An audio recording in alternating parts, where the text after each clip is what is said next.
Assalamualaikum warahmatullahi wabarakatuh. Apa kabar sahabat cerita wawan dimanapun Anda berada? Semoga kita dalam lindungan Allah Subhanahu wa Ta'ala dan diberikan kelancaran rezeki, kesehatan, dan budidaya kita selalu sukses dan mendapatkan hasil sesuai dengan apa yang kita harapkan. Nah, petambak udang Indonesia dimanapun Anda berada, pada video kali ini saya tidak akan membahas tentang penyakit, walaupun di video-video sebelumnya saya selalu membahas tentang bagaimana cara menanggulangi beberapa penyakit di dalam budidaya udang faname. Tetapi kali ini saya ingin membahas tentang konstruksi tambak yang benar menentukan keberhasilan dalam budidaya udang faname.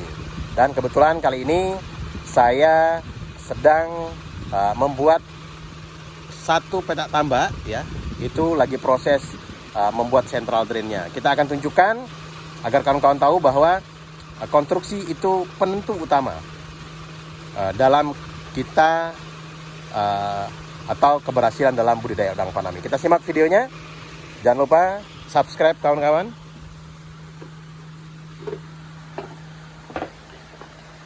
Nah, sebelum saya teruskan, petak udisunan ini sudah DOC 32 dengan densitas 600 per meter, ukuran tambak 500, kecil saja ya, tetapi kita tebar 300.000 ekor udang.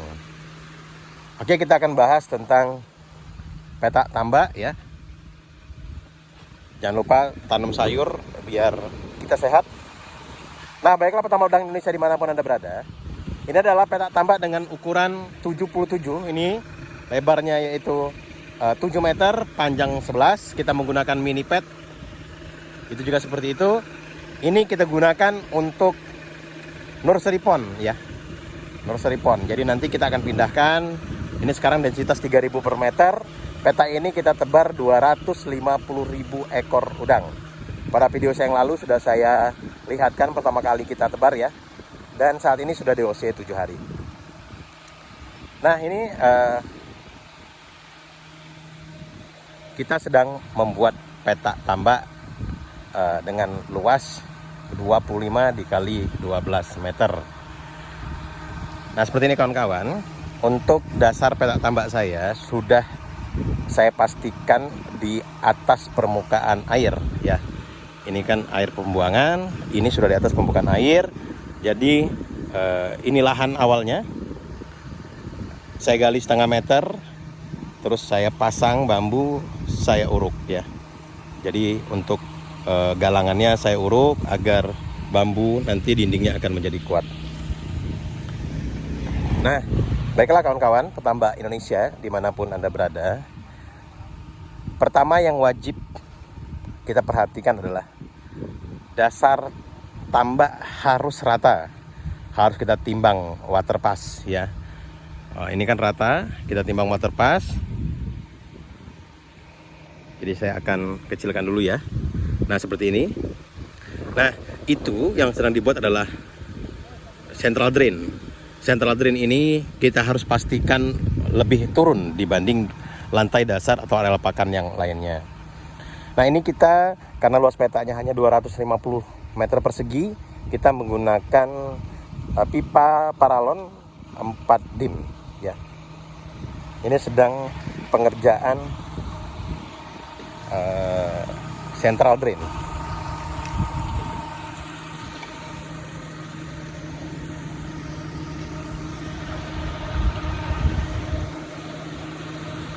Nah, konstruksi tambak saya ini lahan dasarnya adalah pasir, jadi penggaliannya cukup mudah dan tidak membutuhkan waktu lama untuk menggali.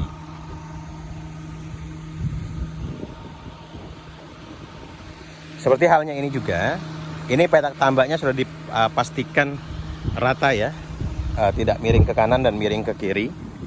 Nah, untuk kawan-kawan, central drain ini posisinya harus berada di tengah karena ini bukan pintu air. Jadi central drain ini bisa buat panen dan juga bisa buat sipon. Jadi kita harus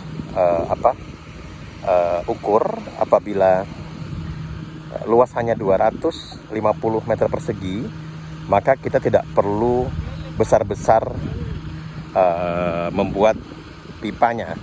Ini cukup dengan 4 dim saja ya. Itu kita sudah sangat cukup bisa membuang kotoran dan juga sipon.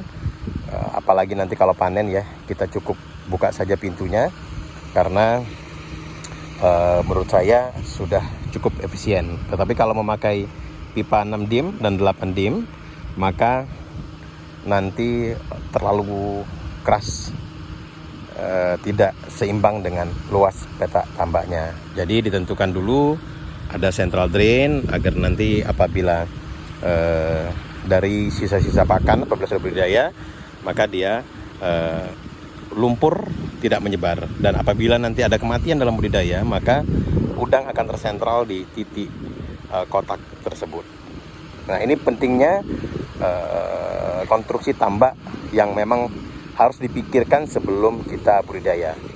Jadi kita sudah paham ya konstruksi tambak kita. Nah, hal seperti ini juga, semua petak tambak ini konstruksinya central drainnya ada di tengah. Dan dipastikan bahwa tambak kita tidak miring dan permukaannya tidak di bawah air, titik dasarnya seperti itu.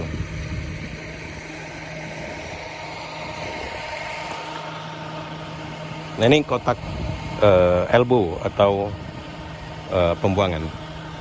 Ini lagi dikerjakan konstruksinya. Mudah-mudahan hari ini selesai ya. Jadi kita bisa pasang HDPE. Nanti dari nursery pond ini kita akan langsung pindahkan ya. Cara pemindahan nursery pond ini sudah saya setting dari awal. Jadi nanti kita akan pindahkan langsung dari kita buka ini. Kita buka, kita pasang saringan ya. Nanti kita akan serok udangnya di sini dan langsung kita pindah ke petak sebelah sini. Nah, untuk biaya sendiri, biayanya ya, ini saya bahas biaya pembuatan petak tambak ini.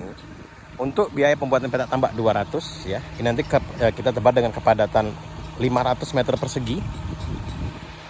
Itu kita hanya membutuhkan biaya sekitar 100 juta sampai dengan tebar. Itu sudah dihitung dari benur ya, benur, pembelian paddle wheel atau kincir. Kita bisa membuat 4 petak tambak seperti ini. Jadi bagi kawan-kawan yang memiliki dana minim seperti saya, tidak usah ragu, kita bisa membuat petak tambak seperti yang kita inginkan. Petak tambak tidak perlu besar, tetapi memang tidak perlu bagus juga ya, tetapi memang konstruksinya harus pas. Membuang airnya harus mudah, panennya pun mudah, membuang lumpur pun mudah. Jadi kalau semuanya mudah, SOP budidaya semuanya pun akan mengikuti dengan sangat mudah. Ini kita menggunakan HDPE ukuran 0,5. Kita beli dari Sidoarjo. Kita menggunakan mini pet ya. Kalau petak sebesar ini tidak usah pakai kincir yang besar-besar, mini pet saja. Ini kita beli second ya. Terus petak tambak sebelah sini, karena mini petnya hanya satu, kita bantu dengan supercharge atau blower. Nah, supercharge seperti ini. Ini konstruksi tambak petak dasarnya sama semua dengan yang tadi kita lihat. Nah, ini karena ada kebocoran kemarin, jadi airnya susut ya. Seperti ini juga. Kita menggunakan supercharge untuk alat bantunya agar DO-nya lebih dari 5. Nah, ini supercharge-nya.